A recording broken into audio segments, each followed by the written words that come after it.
All right. So, where are you recording? Okay. So yeah, we can start with intentions and distractions, and probably a question like, what's your plan for the weekend? So I pass it to you, Bonjour or Tex. Hey, um, distractions, a lot of like thought forms are arising. I haven't been sitting on my cushion meditating for a while, so a lot of clutter in my mind. Intentions is to continue helping. Um, I'm active in some other working groups as well. So just to continue to help the TEC. Um, this weekend, I'm just going to continue to pack for my move to Southeast Asia. Um, starting with Gnosis next week, likely next week, but soon. So I got to prepare for that as well. But yeah, mostly just packing and logistical stuff. That's fun because I'll be leaving on the 10th, and I haven't had like a vacation in 5 years, so that'll be nice. I'll pass it to Teresa. Hi, it was so cool you're moving. Okay, so my intentions for this call is just to like see what we can continuously keep doing in TEC legal. My distractions, nothing much, just like work and things I have to do, like things I have in my mind. And my like for the weekend, I'm just gonna hang out with my family, with my husband, with my child, and basically that. And I'll pass it to Ivy. Thanks, Teresa. Yeah, my intention is to go over the agenda. And distraction, I'm packing because I'm moving to another island here inside within my country. But yeah, I have to pack because I have an early flight tomorrow morning. So yeah, and that's also my plan. This weekend, I will be moving to another island and stay there for a week before I move back to my hometown. Yeah, I oh Hi, Leo. So this is the legal working group call. So we're doing intentions and distractions and plans for the weekend. And yeah, we're passing it around. So maybe you want to introduce yourself. Hi, Ivy. Thanks. Hello, everyone. I'm new here in this community, and I'm from Brazil. I'm a lawyer here, and I'm trying to learn more and give some contribution, perhaps, about this relationship between uh, law and technology and how does it can come together. It's very nice to be here to meet you all, and that's it. Thanks, Ivy. Okay, thanks for joining. So yeah, maybe we can pass it to Bear to so he can share his intentions and distractions and his plans for the weekend. Okay.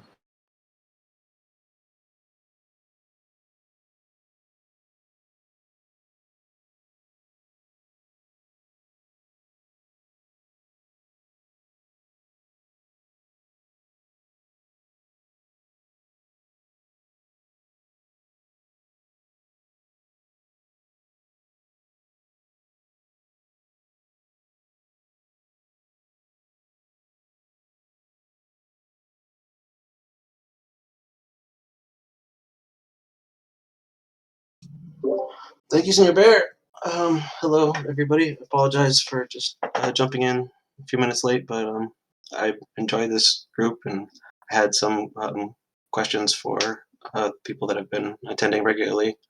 So I'll ask those later.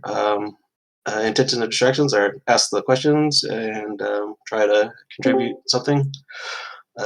Distractions would be the voices inside my head, typically, but yeah, I'm only halfway kidding. So, um, yeah, and my cat. My cat wants attention, so that would be my distractions. And I'm sorry I jumped in late, so I don't know who has gone next. I'll trust Miss Ivy to pass it to somebody.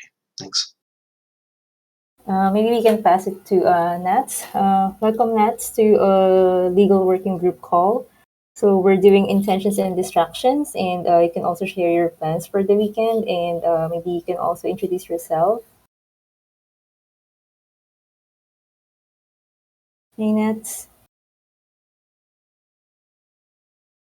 Okay, so yeah, if you're not ready to talk yet, we can proceed with the agenda, and then but okay, he left. All right, so okay, so we can probably start now. So yeah, I only have a few lists, a few things in the agenda because these are the current documents that we're working on. But I also added a few topics that we can talk about in this group. So probably we can start with the covenant. So I added the three things that in our last call. These are the three things that we talked about that we want to add to the covenant. So the accountability section, and then the proposals, terms and conditions, and the consent agreement. So I see the text already added the accountability section, but yeah, I was hoping Livia would join us because I don't know what will be the if we have like the accountability mechanism. I think this statement is good to have. Like we're just saying that they're held accountable, but there's no specific action how we want the members to be held accountable. So I don't know if you guys have like, an idea how we want to make this more to make this clearer because it's very generic or general. So yeah, do we want to be more specific about how we want the members to be held accountable uh, for the projects, for the progress of the projects? So yeah, does anybody have input or text you want to talk about more about this section? Yeah, so I left it very broad because I'm still fairly new to the TEC, and I'm not sure if there are KPIs in place or metrics in place. And I'm sure it's probably different for each working group. So I don't know how to incorporate some kind of more concrete clause so that it applies to all the working groups. So I just left it short and simple. And I'm not even sure if the TEC even has like KPIs or metrics for the working groups at this point.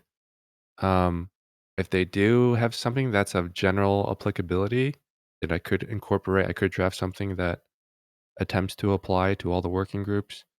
But I mean, at this point, given my level of understanding of the TEC and the working groups, I don't know how we could be more specific, but open to comments and ideas. Yeah, adding to that, I've been also joining the SoftGov calls, and there has been talks about accountability, and the SoftGov, like Olivia, one of her main issues is that in case like there's too much accountability, it could be an issue for people who are like feeling safe to work in TC. So like maybe I think that's a topic that could be talked to with Livia. I mean, I do think accountability measures are super important, but they have to be like very flexible for them to be like part of what TC looks forward to. Yeah, I completely agree. We don't want it to be too strict and then have people stress out. I mean, at the same time, there has to be some kind of counterbalance so that people what's expected of them and that we can move forward. Um, but yeah, I guess I wish Olivia was here. Um, yeah, I don't know what metrics we could include, if any, at this point. Yeah. How about Griff? So yeah, we're talking about the accountability section, and we feel like this one members will be held accountable. It's too broad. Like maybe we want to mention like the accountability measures here, like to be more a bit specific. I don't know if you have any idea how. we want to do that. Yeah, I mean, we generally do accountability via ZenHub, right? So people put up cards, they say whether or not they're going to do it. It's kind of a mutual monitoring approach is the principle, right? So it's not like, I mean, we don't have TEC police to like punish people, but we do have places where you're kind of put on the spot, like, when are you going to get this done? Okay, this is the deadline, it's in GitHub, it's tracked, and okay, why didn't it get done? Oh, okay, and then you see a pattern. I don't know if that is enough for like being held accountable, but Mhm. yeah. I think one of the things that we want to be more accountable for is like the projects that get passed on in the gardens. I think that's one thing that we talked about last time. Like, how do we make sure that the proposals that get passed on the gardens are uh, accountable for, yeah, for the results, and if Well, that's what. again, I think it's a mutual monitoring approach, right? In the forum post, they should say what their expected output and roadmap is, and then that's the accountability that we hold them to. Okay. So So then I could reference the roadmap and the proposals on the forums and say that something like good faith effort to meet the roadmap, something like that. Do they all include roadmaps? No, I mean, like, some of these are just straight up donations, right? Like NumPy Focus. There was a $25,000 donation to an open source library just to support development there. And it's like, what is the accountability?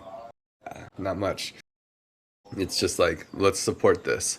But others, like the TEacademy, they definitely had a roadmap and a plan, and they come to our calls every week, and they're basically a second working group or a new working group, right? And then there's also, I mean, most of our proposals so far have been funding working groups that have roadmaps and have, that have a roadmap in there. So I'd say like 70%, maybe more, have roadmaps.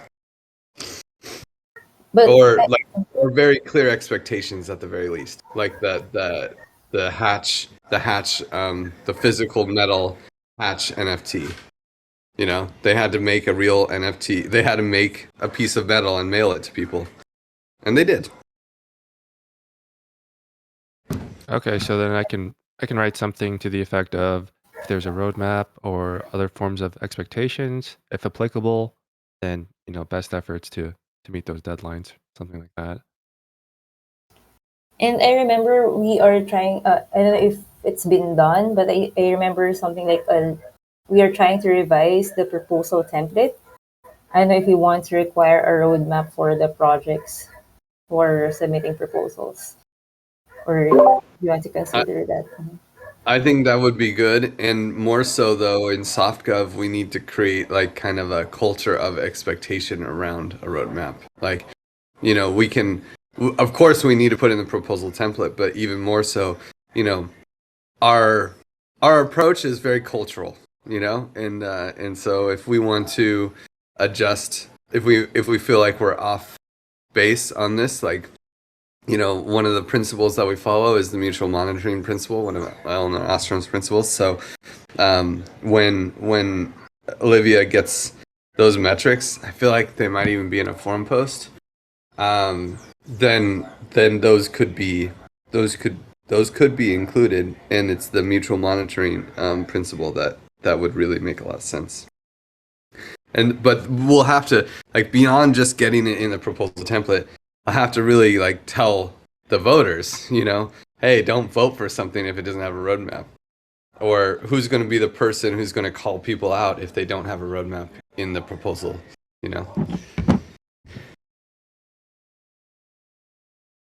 Guys, I have a question actually. I'm trying. I'm think I'm getting getting it the accountabilities about the ethical code about the TEC, and at the same time, what do you guys mean about when you say about roadmap? Sorry.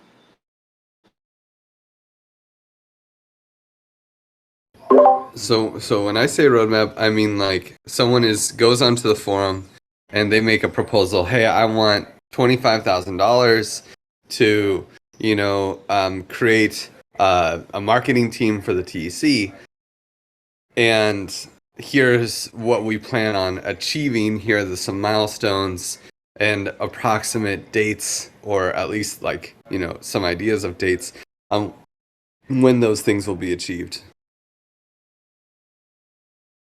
Okay, it's like a project, a plan, and with Yeah. the goals and deadline.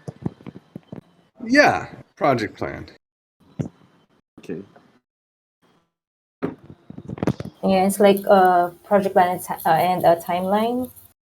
So yeah, and then for mutual monitoring, text, maybe we can also mention what like a few suggestions, like the since every proposal that's submitted needs a forum link, a post in the forum. So maybe we can mention that one way to monitor those projects is to to ask them for updates in the forum post that's linked to the proposal. And yeah, so For go this, ahead, we're saying Susan. about. Oh, sorry. I thought you had finished. Oh no, what I meant is like maybe it'll be like okay to have I mean a time frame, and not regarding the time frame where you have to like complete the project or task, but like maybe like every month you have to like make an update to the forum post. For example, that's what I did with the content agreement. Like I put the link of the working doc, and then like after was like, oh, this is the status. And I think like that's okay, because also like you like, for example, it's not the same if you have it in the call. Maybe when you write it in the forum post, it gets sent to the other people in the working group, so they're aware and they can like go and see it.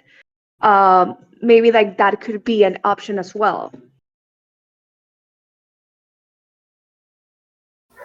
Yeah, yeah, I think that's a good idea. I think, yeah, that's a good idea. And I think for the proposals that do not include a roadmap for whatever reason, maybe it's just a very simple, relatively simple project and a roadmap's not necessary, we can have like the catch-all clause that if you don't have a roadmap, then you're encouraged to make monthly updates as part of your accountability. Yeah, yeah, I think that could work. Um, Yeah, because uh, I think sorry.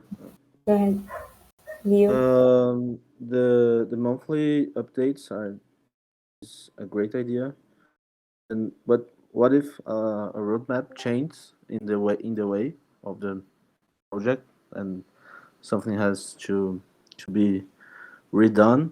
Uh, can we think about something to um, state that better to the community about the project? I think if I think if the roadmap changes, as long as they give updates, they update the community, and I think that's okay. I mean, that's why we want them to give regular updates, right? Like if there will be changes in the project, and yeah, and if they would need more fund because of the change of plans, then it should be more transparent, and the committee should be more informed about it. What do you think? Yeah. Okay. That's I it. agree completely. Yeah, I agree. And it gives, transparency to the community. They can be the ones to judge whether the roadmap changes were necessary or if it was a product of, inactivity, whatever it may be. So, yeah, I agree with you, Ivy. Yeah, and I think it's the community can decide if the project is not being transparent enough, and then they request more fund. I don't think the community will support that proposal anymore if they're not being transparent about their roadmap and the changes and the updates in the projects. I mean, we don't have to be like the police and stop them from. But yeah, the community will know it. Yeah, is there anything else that we want to discuss about the accountability? If none, I can also talk about the yeah, I added the link here to the terms and conditions. I think this is where I added it in the DAO enforcement, but I also added this portion because I feel like I actually got this wording from Give It's covenant, and I thought that it would be nice to have it here so all our channels are covered by this covenant. Like if they sign this covenant, and that means that they that yeah in any TC channel is being covered by this yeah by this covenant. So I don't know if this is the right place to put it or if we even want to put it here. Any feedback?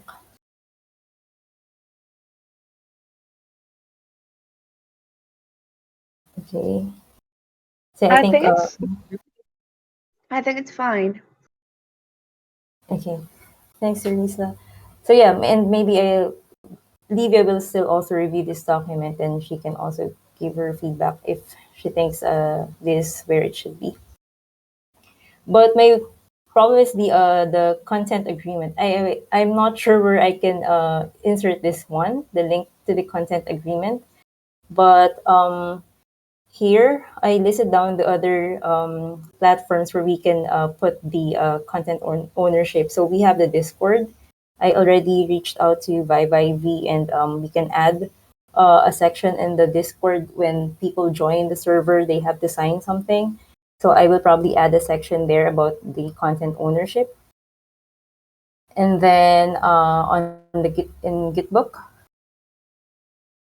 so that's another place where we can put the. Oh, by the way, I reviewed your document, Teresa, and I don't have any changes. So I think this can be considered final because I think also Tex also reviewed this. I don't know if you, Griff, wants to take another look before we finalize this document. Wow, it looks amazing. Thank you so much, Teresa. That looks so great.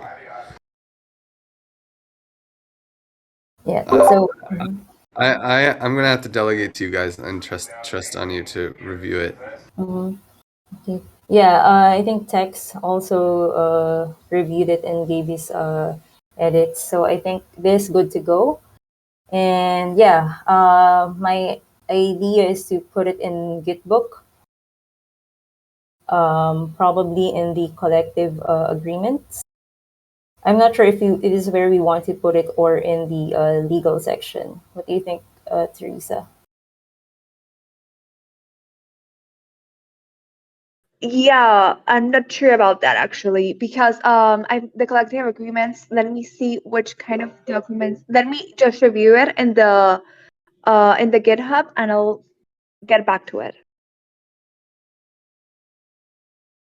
Okay. So yeah, my suggestion is either to put it under the collective agreements or in the legal section. But yeah, once you're able to review the Gitbook, you can let me know where which section you want to add this agreement. But aside from that, we will definitely add it on the Discord server. The only question for me is where if we want to put it in the covenant, I don't know where exactly we can add it. If you have suggestions. The thing for that it was because what was being talked about in the last call is that if we don't have it in the covenant, we cannot use a list for Mm, this issues regarding content agreements regarding content in general. So like that was it was needed to have it in the covenant for that reason. So do you want to put it here in the DAO enforcement, because this is where Celeste is It mentioned? could be there. Or maybe just like add like any other, like what you said, like for example, like all the TC community spaces, blah, blah, blah. Just say Mhm. like all the other agreements that maybe like list all the other agreements that are like part of the TC, and just like add them like as links to them. For example, here in the have the collective agreements here, the code of conduct, and like just say like the covenant also includes uh you have to like complete the code of conduct and the, I don't know, like the content agreement or so. I don't know if that makes sense.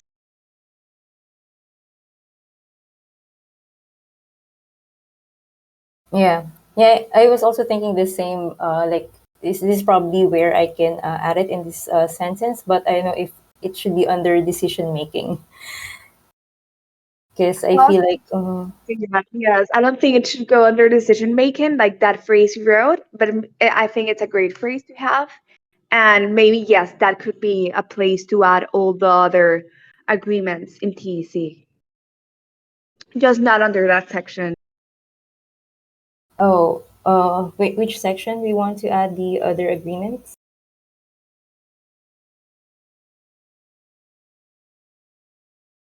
Seriously? In this Yes, section? I'm ready for a moment. I'm not sure actually. Just like I mean like just like in a part that says like uh uh uh so like just like maybe at the end just to say like what you wrote, like the TC community spaces in the future are expected to adhere to this covenant, and also that the other agreements that are all part of GitHub should be respected and should be part of the covenant as well.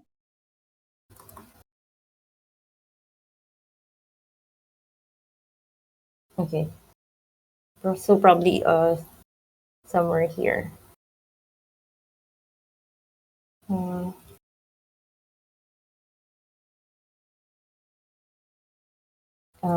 We can say something that it's other agreements that's published on our Gitbook. Yes, and maybe just like add the link of the collective agreement. But also, yes, there's also the, yeah, I think it's okay that way. Okay.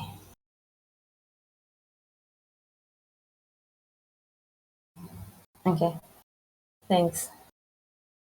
Yeah, and then adding it here. I mean, once we have added the content ownership agreement in the Gitbook, I think it's already covered in this phrase, in this sentence, right? Yes. Okay, cool.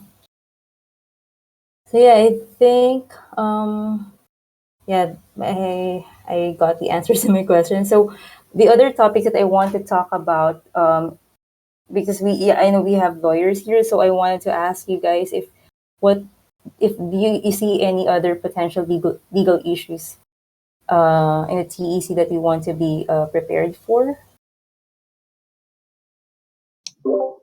I'm not a lawyer, but I do have some questions on this as well. Whenever anybody that's a lawyer is done.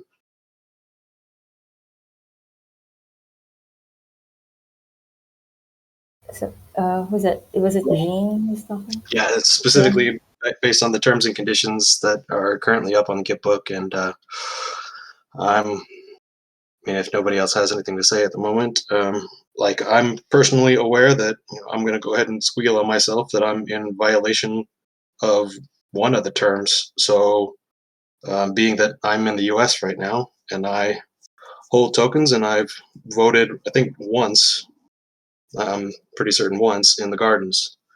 So, there are a number of other, uh, sanctioned, not the U.S. isn't sanctioned, but there are a number of other locations that are disallowed supposedly from participating, but how are we enforcing that? I don't think we are. If maybe something's changed since I purchased my tokens, which were probably within the first week. I kind of purchased a symbolic 3.3 tokens, which is not a lot. It's less than $10 or maybe less than $5 at the time, but it's obviously still qualifies as a violation.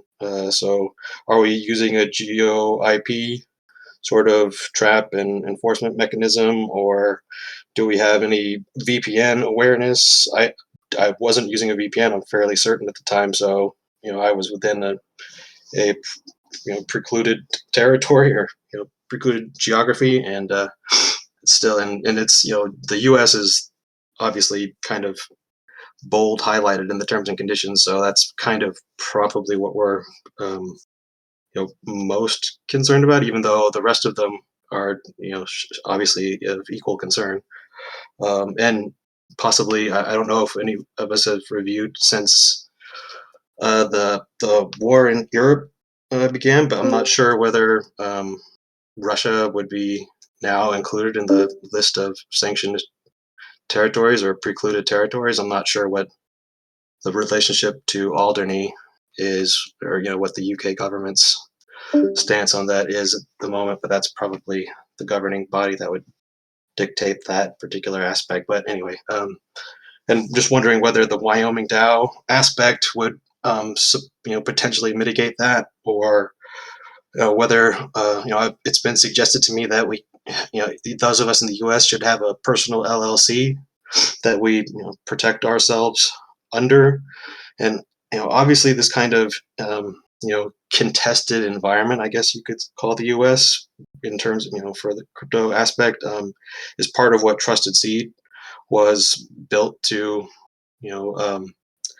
help mitigate, and the fact that it's specifically stated that Trusted Seed is meant to help those in the most contested areas, and it specifically mention the U.S., but then we're going to preclude people from participating straight away from the terms and conditions. That's kind of contradictory in my mind. So maybe, and I understand it's probably not our place to provide, maybe not even legal to provide legal advice as the TC, but I would think that it would be potentially intelligent for us to perhaps provide some sort of compliance assistance, some sort of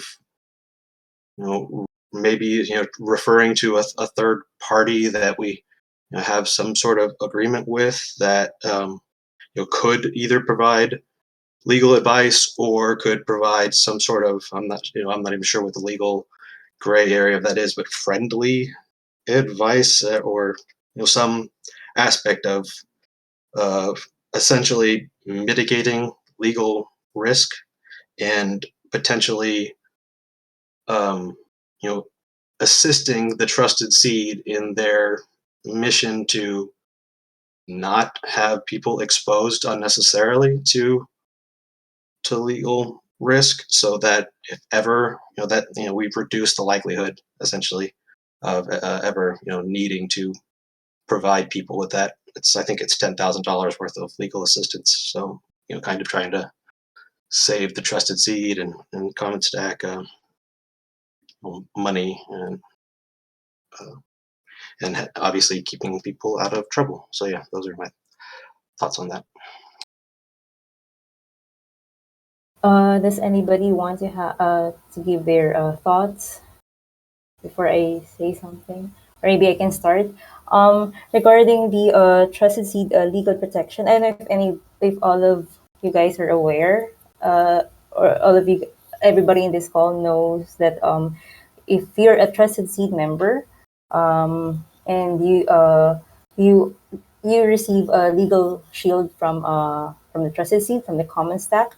So that means when you encounter some legal suits or legal cases, and for participating in the Trusted Seed, or in some DAOs that are qualified by the Common Stack, then you're eligible to receive a legal protection. That's 10,000 Swiss francs, not USD. So yeah, but that will be given to only trusted seat members. I think the question that Jean's concern is like instead of waiting for that to happen, and it will save us the expenses, the legal expenses. It would be nice to have like this small group of legal advisors so we can mitigate the risk. So I'm actually thinking about that's why I added here and the agenda, the last bullet is the legal initiatives.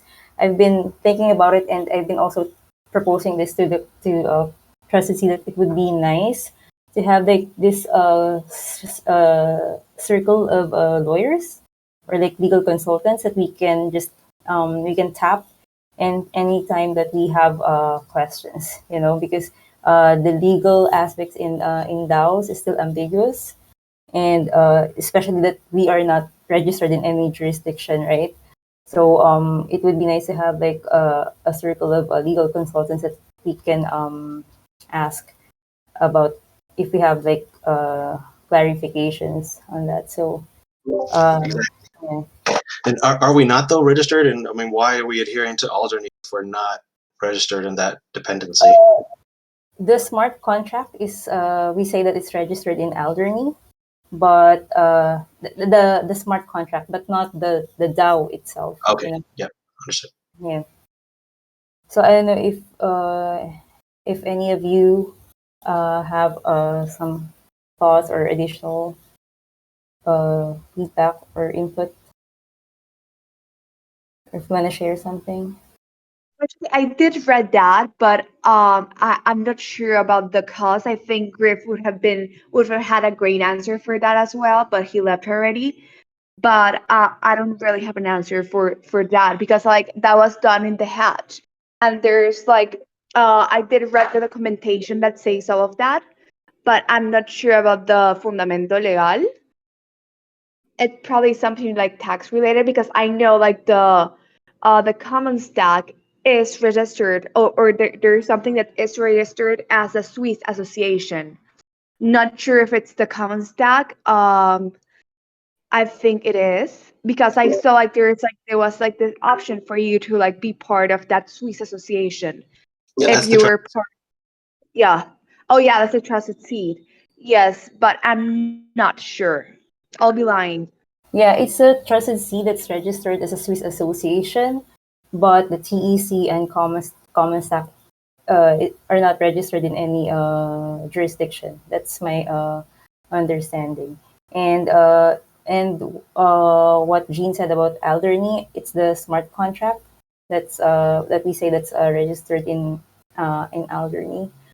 So my question is yeah, for the legal initiatives, would do you think, guys, we can like create something that we can, because I've seen a few times people are coming to our Discord server, and then they're asking some legal questions, and no nobody can give answers to them, like when it comes to token holding tokens, and yeah, and if Yeah. we want to have, if we yeah, I think it was a decentralized SDG before who said that he could probably invite some people from NextDAO, and then, yeah, so if people are coming and they have concerns about tokens and token economies, and they can, yeah, at least we have someone who can, um, Yeah, uh, that's exactly it. And yeah. LexDAO would be obviously a great option for that. That's their thing. And I'm not. Ivy, are you aware of anybody that we have applied some sort of graduated sanction to? It's not that I want to do it per se, but I'm kind of happy to be a little bit of a sacrificial lamb, I guess, and kind of try to create some sort of jurisprudence. I'm not even sure if that's the right, but some sort of case precedence. Or I mean, in order to at least say that we've applied these sanctions based on geography previously, and that In the we have TEC or yeah, in just in the trusted seed? yeah in TEC. So that that's the part of the terms and conditions for TEC and for the gardens. So that at least we do it and then know what that looks like. Yeah, because it's I'm happy to do that because it's not like I really have capital to be able to be contributing to that process anyway, honestly. So for everybody's going to be an example, it probably should be with my $5 or $10 worth of tokens, just to be an example for what that looks like, I guess, if that even makes sense. I don't know what to answer to that. Maybe we can. Uh, yeah, I have no answer to that, Jean. I'm sorry, but I can ask other stewards and probably Livia. Yeah, what she thinks about it. Yeah, that'd be great. We should probably know. I think it'll be interesting to just have like the reasons why it was written that way for the hatch, like that limitations of geography. It will be like super interesting to like know like the whys. And I'm sure there was like some legal advice behind that, like maybe like tax related or something. So maybe that could be like the first step just to like know why was that way and if it's still applicable. Sure, yeah, that's a great idea. Just to get exactly the rationale behind what the structure was in the first place. So yeah, thanks, Teresa. Ivy, can you control F for the part where it says people from the States cannot hold tokens or cannot buy tokens?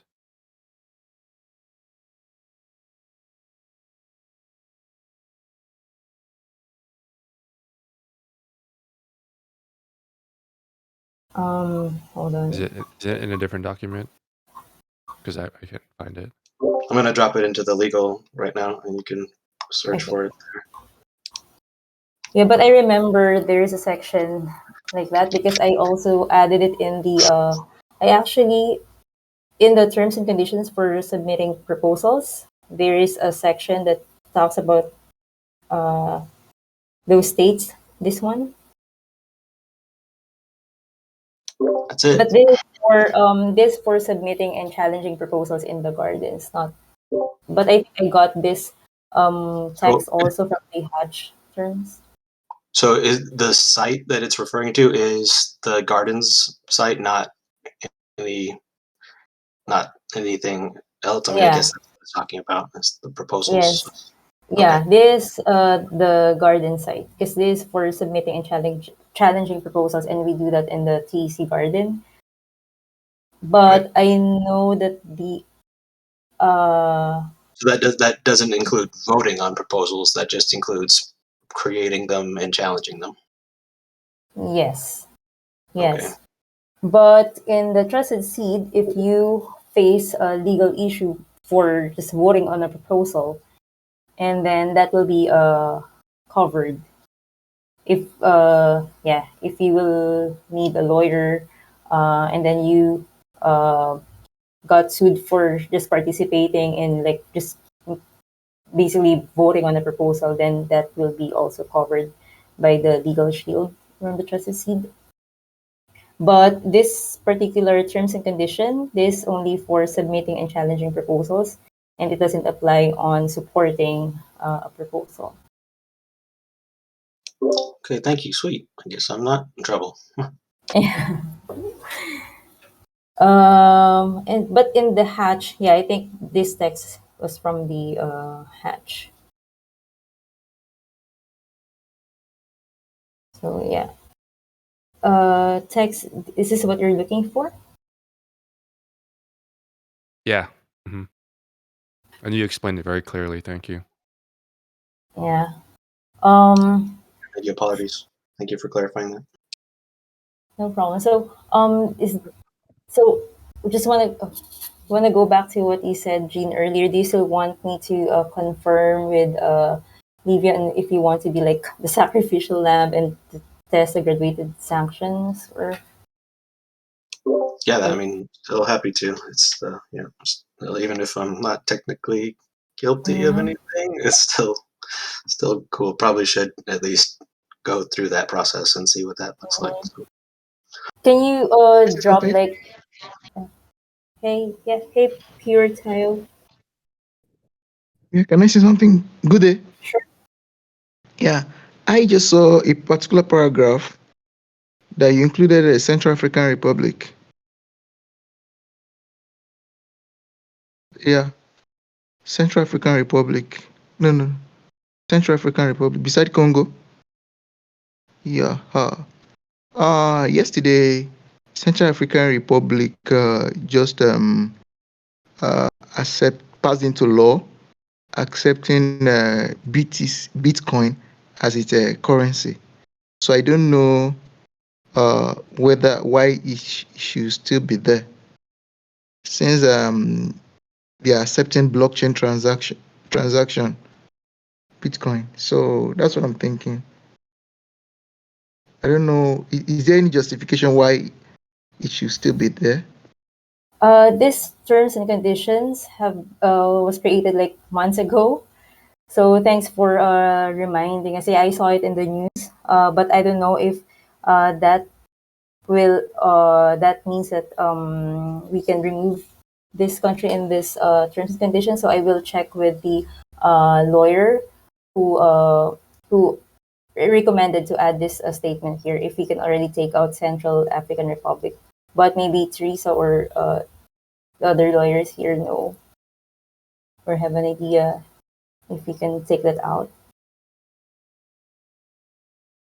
If not, let me just add it to the agenda. Yeah, thanks for Okay.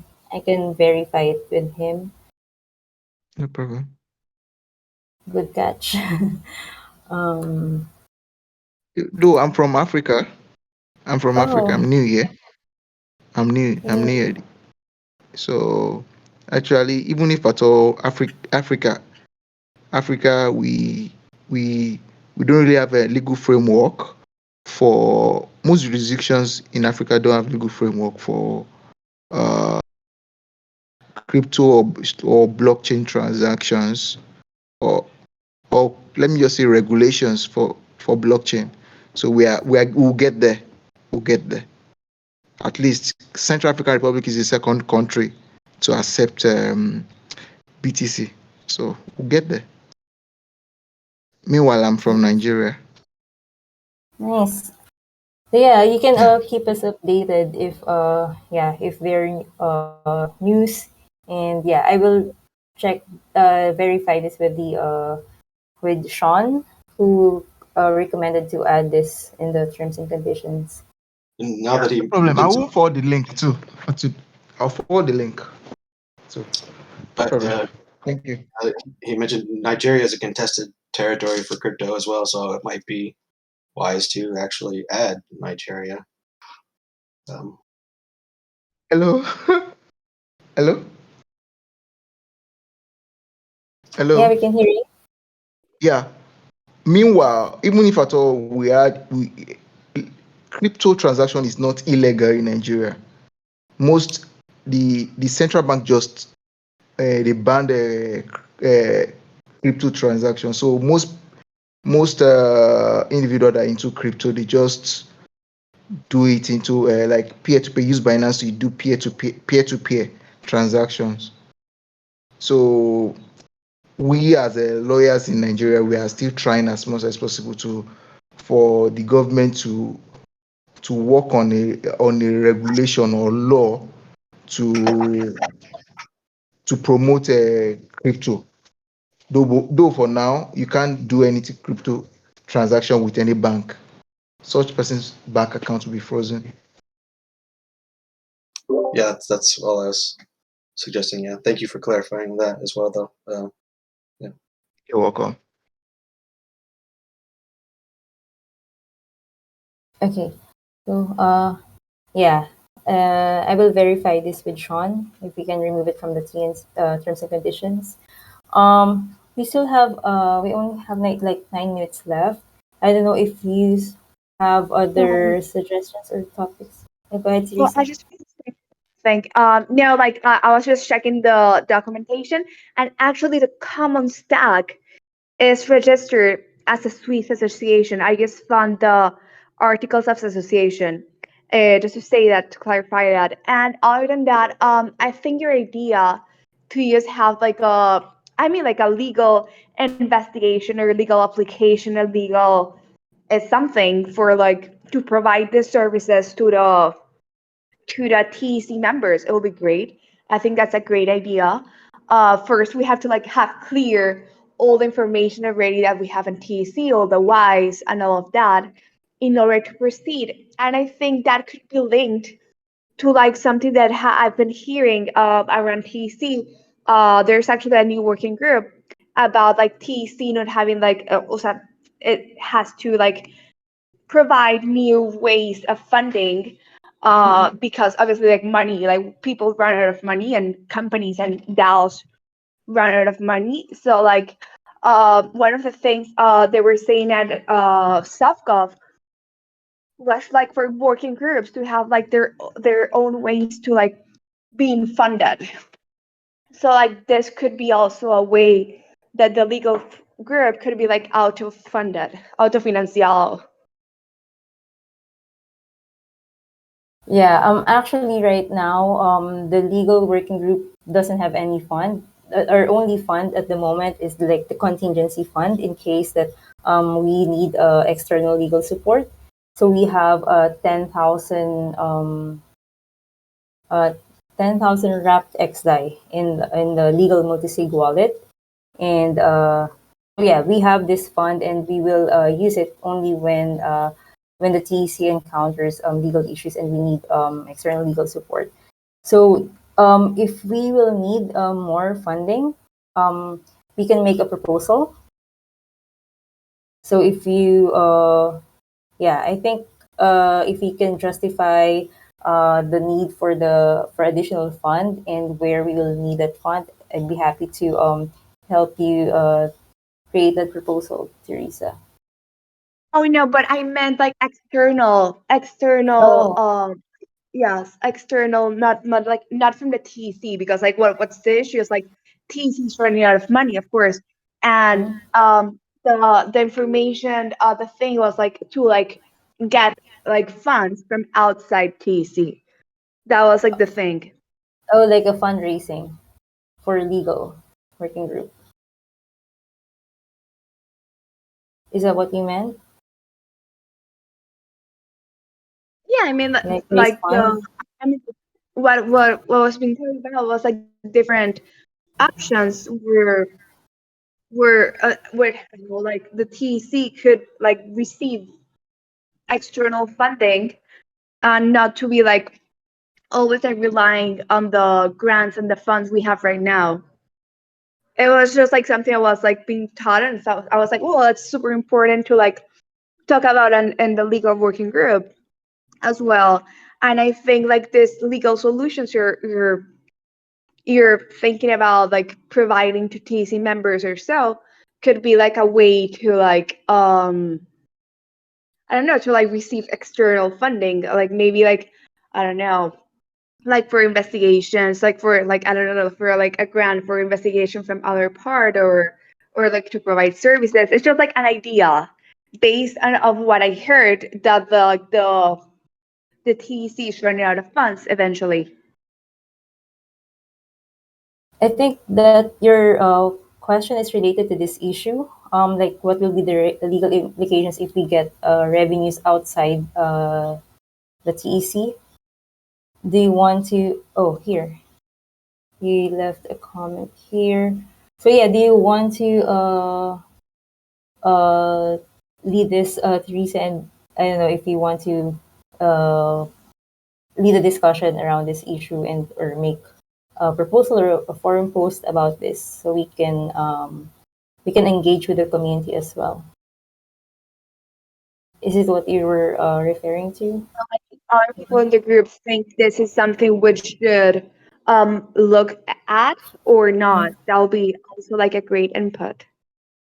Yeah, I think this we can make a forum post about this, and then let's see what the community, if the community thinks that this is that we should look into this topic, and yeah, have a discussion or what will be needed to prepare for this legal implications. So I think Teresa was talking about like getting funds from external sources via like services. Is that right, Teresa? Like for example, document review, what we just did with the documents that we went over. You could provide that as a service for other DAOs. Is that something that you had in mind? Clear, and I don't know if we could like at this point like provide services for other DAOs. I mean, like I don't like that could be an option. I'm sure at some point, but that could be an idea as well if that's something you think it's correct. Okay, because the legal implications of revenue coming from other DAOs versus like like LLCs, for example, that are exist physically in a geographical location, they're going to be different. So maybe we should clarify that, because if we're getting funds from other DAOs, I think that's going to be a different analysis from us getting funds from an LLC, for example, that has it's covered under that's clearly covered under uh, a set of jurisdiction and laws.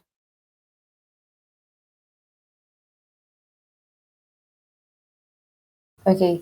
So we have only like 2 minutes left. I don't know how we want to continue that discussion. Maybe next in our next meeting, or does anybody want to create a post about it, and then we can start from that. We can start the discussion around that topic through the forum post, and then we can also engage the community members in that topic.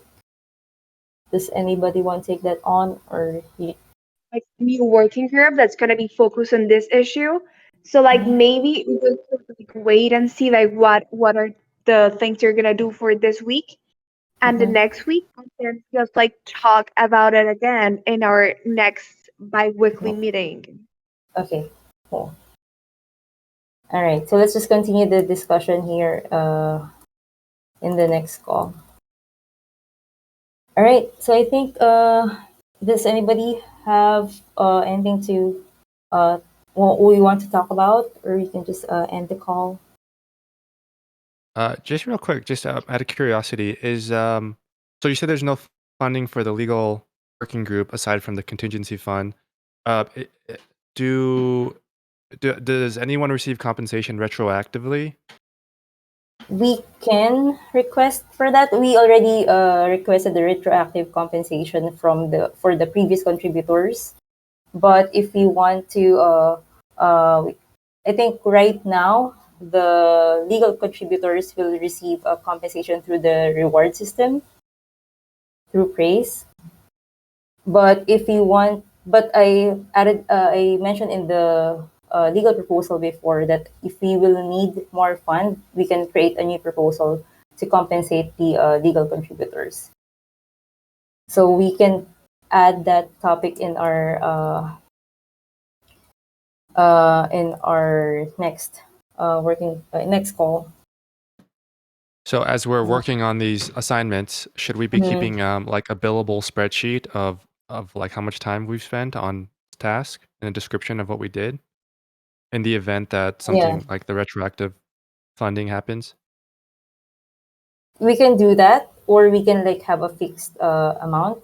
So yeah, we can discuss it in the next call how we want to how we want to compensate all the contributors here. If you want to do it an hourly, or if you want to make it a role-based compensation, because in the transparency working group, we some of the contributors are like they get hourly rate, and then Zepti has a more role-based rate, role-based compensation, because he's doing a lot of tasks as a steward. So yeah, we can discuss it in the next call if that's okay with you guys. Yeah, that's a good idea. Just out of curiosity, are you keeping track of like the time you've spent on certain tasks, like on a spreadsheet or something? For me, no, because I'm getting compensated from the stewards working group. I get compensated as a steward, and Do you know if not for any non-stewards are doing that? Yeah, in transparency working group, we have contributors who are not stewards, and then they get compensated for their hourly contribution. Yeah, they get hourly compensation, and Okay, we track it in a spreadsheet. That's what we do in the transparency working group. If that's what you want to know. I see. So the transparency working group keeps track of that, not the Yeah. individual contributor. Okay. No, we have this spreadsheet, and then the contributors have access to that spreadsheet, and then you keep track of your hours. I see. Makes Yeah. perfect sense. Thank you. Yeah. All right. So yeah, we can continue that discussion in the next call. And yeah, thanks everyone for joining. Sounds good. Thank you, Ivy, Thanks, Teresa, guys. Thank Jane, you. everyone Thanks. else. Oh, Bye. thank you.